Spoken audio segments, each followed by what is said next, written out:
Good evening and welcome to the news. The royal wedding is approaching rapidly and the entire empire rejoices. Starlift. With me is Jane Stevenson of the Toronto Sun to discuss the upcoming nuptials of Prince Harry and Meghan Markle. The excitement mounts. Jane, will her father come to walk her down the aisle? Not if his doctor has a say in this, because apparently the poor man's undergoing heart surgery on Wednesday, and nobody believes that he'll actually be well enough to do that on Saturday. No one believes he's going to be well enough to walk Meghan down the aisle 4 days after heart surgery. So the latest is that her mother, who's actually arrived in Heathrow on Wednesday, will be the one to walk her down the aisle. But there's all sorts of guessing, like, could Prince Harry walk her down the aisle, which has been done before apparently.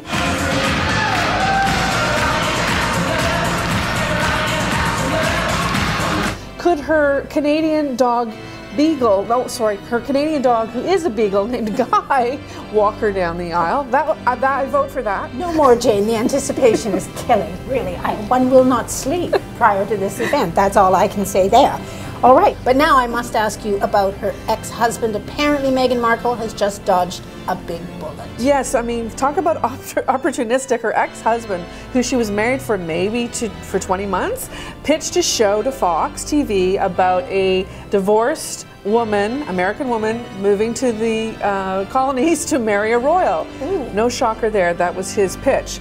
But she has convinced him that this is not a good idea, that she was in anguish about this, and he's no longer proceeding with this show. Anguish. Well, that's what the British tabs like to say about her. Anguish, anguish. Let's move from anguish to joy. I understand that there's a big Canadian connection with the bridal party. Well, to the surprise of no one, her best friend is Jessica Mulrooney. We're talking about Meghan Markle, of course. And so her children with Ben Mulrooney, who we all know from E-Talk in Canada, their 3 children have been chosen as page boys and bridesmaids rather. She's had no maid of honor. She'll have no adult bridesmaids. She's going all with children. So this is a huge deal for us in Canada, that we have 3 children representing our country in the royal wedding party. Very cute children. Twin boys and a little girl called Ivy. What a great name. Yes. So she will be surrounded by a flock of children, her own godchildren and others. And also, let's not forget the children of William and Kate will also be in the royal wedding party. So we'll see Prince George and we'll see Princess Charlotte. Yes, so there will be little royals and little lesser individuals. Anyway, let's get down to the merchandise, which is really the big part of any royal wedding. Yes. I've seen the teacups, I've seen the linen tea towels, they're all excellent. But tell us a bit about some of the more interesting items. Well, the crown jewels condoms, apparently when you open them, they play the national anthem. Oh, really? Please. Boom.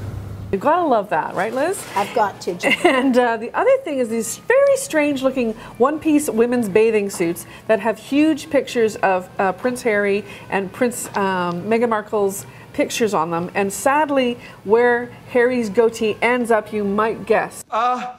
It's not what it seems. On the lady business. On the lady business. Ooh, so they're having a great time in the tabs with these one-piece bathing suits.